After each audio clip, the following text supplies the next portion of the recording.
जय हिंद viewers. Trishakti defence academy Lucknow की तरफ से आपके चैनल में स्वागत है। मैं हूं मेजर जनरल एस.के. सिंह। आज हम डिफेंस न्यूज़ में बात करेंगे नेशनल और इंटरनेशनल इवेंट्स की। तो सबसे पहले आइए चर्चा करते हैं नेशनल न्यूज़ क्या है डिफेंस की। एक बहुत ही अहम खबर आई है, दो बहुत अहम खबर हैं। सबसे पहले ये है कि night testing capability, night firing capability of अग्नि प्राइम बैलिस्टिक मिसाइल का जो है सफल परीक्षण DRDO द्वारा जो है किया गया है।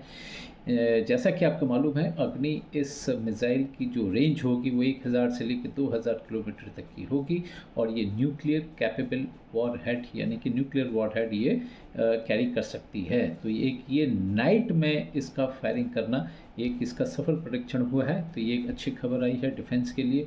और दूसरी चीज़ है कि आकाश तीर एयर डिफेंस सिस्टम यानी कि ये इंडिजिनसली बना हुआ डिफेंस सिस्टम और जो कि air defence control and reporting system ये भारत ने डेवलप किया है। भारत के BEL ने इसको डेवलप किया है। तो इसका भी जो है टेस्टिंग हो चुकी है और ये सफल टेस्टिंग हुई है और इसको आने वाले समय में इसका प्रोडक्शन किया जाएगा और इसको ज़मीन पर उतारा जाएगा। इससे क्या होगा कि जो हमारी डिफेंस कैपेबिलिटी है, जो भारत की क्षमता, इसमें जो है काफ़ी बढ़ोतरी होगी। इसमें सिचुएशनल अवेयरनेस में इम्प्रूवमेंट होगी और साथ ही में इसकी जो कंट्रोल करने की क्षमता यानी कि वेरियस ऑर्गेनाइजेशंस जिनको कि वेरियस यूनिट्स, वेरियस एस्टेब्लिशमेंट जिसके ज़रिए उसको काउंटर किया जा सकता है, वो सारा कुछ का कंट्रोल एक तरीके से ये कर सकेगा। इन्फिल्ट्रेशन की कोशिश की गई है पाकिस्तान द्वारा। टेररिस्ट ऑर्गेनाइजेशंस वहाँ पर उरी सेक्टर में 19 सेक्टर के उरी सेक्टर में वहाँ पर रुस्तम नाला जो है उसके द्वारा की गई। तो वहाँ पर एक टेररिस्ट को भारतीय सेना ने मार गिराया है। इसी के साथ ही 3 टेररिस्ट को पकड़ा है यूपी की स्पेशल टास्क फोर्स ने। इसको पकड़ा है सुनौली जो बॉर्डर है नेपाल के साथ, वहाँ पर जो क्रॉसिंग पॉइंट है वहाँ पर 3 लोगों को पकड़ा जिसमें से एक पाकिस्तानी टेररिस्ट है। तो ये 3 टेररिस्ट को भारतीय की जो यूपी की स्पेशल ATS फोर्स है उसने पकड़ा है। एक नक्सलाइट को मार गिराया है छत्तीसगढ़ के दांतेवाला एरिया में। और अभी तक आपको ज्ञात होगा कि पिछले कुछ समय में ये नक्सलाइट के विरुद्ध काफ़ी अभियान चला हुआ है क्योंकि इलेक्शन को लेकर इसमें गड़बड़ी आने की आशंका है। तो उसके ज़रिए ऑपरेशंस चल रहे हैं नक्सल्स के खिलाफ और अभी तक इस साल में 47 नक्सलाइट जो है वो मारे जा चुके हैं। इंडियन नेवी के लिए खबर आई है कि भारत जो है रशिया से 2 शिप यानी कि 2 फ्रिगेट्स खरीदने जा रहा है। इसकी डील एक्चुअली साइन हो चुकी थी 2018 में, लेकिन थोड़ा सा प्रोडक्शन लेट हुआ क्योंकि जैसा कि आपको मालूम है रशिया यूक्रेन वॉर चल रहा है। तो उसी के मद्देनज़र रखते हुए इसमें थोड़ा सा डिले हुआ है। लेकिन उसी की जो और 2 फ्रिगेट्स बनाई जाएंगी जो कि भारत में बनाई जाएंगी और ये जॉइंट कोलैबोरेशन होगा रशिया और इंडिया का। तो ये अच्छी खबर है, यानी कि 4 टोटल रशियन मेड और साथ में जॉइंटली इंडियन मेड फ्रिगेट जो है हमारी इंडियन नेवी को इंडियन नेवी में ज्वाइन करेंगे। अगली खबर है कि एक टेस्टिंग ब्रिगेड क्रिएट की जा रही है। जैसा कि मालूम है आत्मनिर्भर भारत के अंतर्गत बहुत सारे नए वेपन्स जो हैं बनाए जा रहे हैं। अब हर वेपन की कोशिश हो रही है डिफेंस से रिलेटेड कि सब कुछ भारत में बने। अब इसको टेस्टिंग करने के लिए बहुत ज़रूरी है। जब तक इसकी टेस्टिंग नहीं होगी एक्चुअली ऑन ग्राउंड, तब तक उसको हम लोग सेना में इंडक्ट नहीं कर सकते हैं।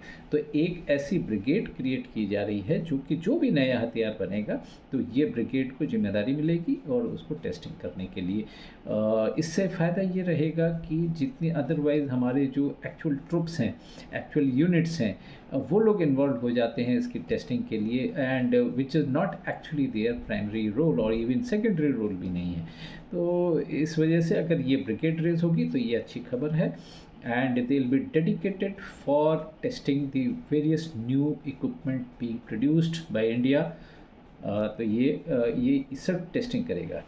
दूसरी आई है एक टेलर मेड ऑर्गेनाइजेशन की भी स्टडी चल रही है। अभी ये स्टडी के लेवल पर है कि किस तरीके से आने वाले समय में हमारी अब युद्ध, war fighting potential, war fighting capability, war fighting art of war fighting, ये सब चीज़ में बदलाव हो रहा है। Technology is changing so fast, technology इस तरीके से चेंज हो रही है, एडवांस्ड हो रही है और नई नई चीज़ें टेक्नोलॉजी में आ रही हैं। तो war fighting, art of war fighting का तरीका, हमारा लड़ने का तरीका, इन सब में जो है बदलाव होने जा रहा है।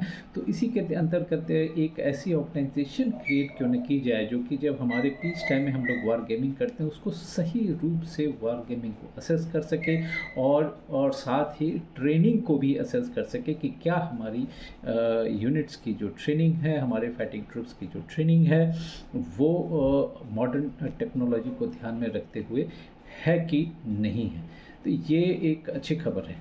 आखिरी खबर है जो नेशनल डिफेंस न्यूज़ से रिलेटेड है, वो है कि हमारे जो फाइनेंशियल ईयर 2023-24 में टोटल प्रोडक्शन जो हुआ है डिफेंस का वो 74,739 करोड़ का हुआ है, जो कि एक काफ़ी जंप मिला है इसमें।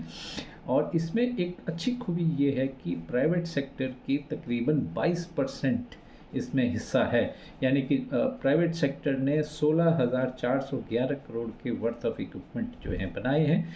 और टोटल पिछले वित्त वर्ष में 74,739 करोड़ का प्रोडक्शन हुआ है सिर्फ मिलिट्री इक्विपमेंट का।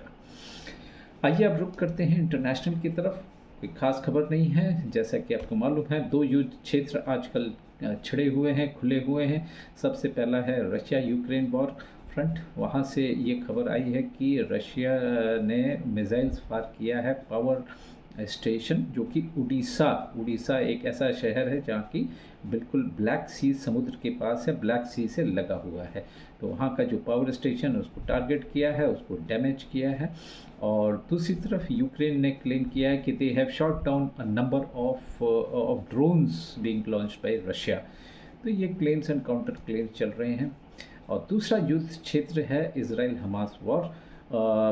पिछले कुछ दिनों में जैसा कि आपको मालूम होगा कि इजराइल ने एक्चुअली टारगेट करना चाह रहे थे हमास के फाइटर्स को, लेकिन वो रॉन्ग आइडेंटिफिकेशन होने के कारण एक जो एड वर्कर्स होते हैं उनको जाके हिट हुआ है और उसमें 7 एड वर्कर मार गए हैं। तो उसका काफ़ी बैकलैश हो रहा है। इजराइल जो है काफ़ी बदनामी फेस कर रहा है पूरी वर्ल्ड ऑर्गेनाइजेशंस इंक्लूडिंग यूएनओ से भी।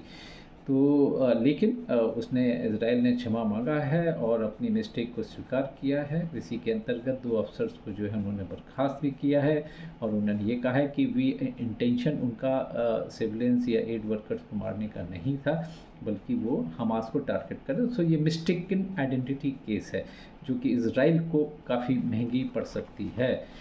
तो ये 2 खबरें थीं जो इंटरनेशनल अरेना से थीं। तो उम्मीद है कि आपको हमारा ये defence news, daily defence news पसंद आया होगा। हमारे चैनल को सब्सक्राइब करना ना भूलें और वीडियो को लाइक करें, अधिक से अधिक शेयर करें। आज के लिए इतना ही, धन्यवाद, जय हिंद।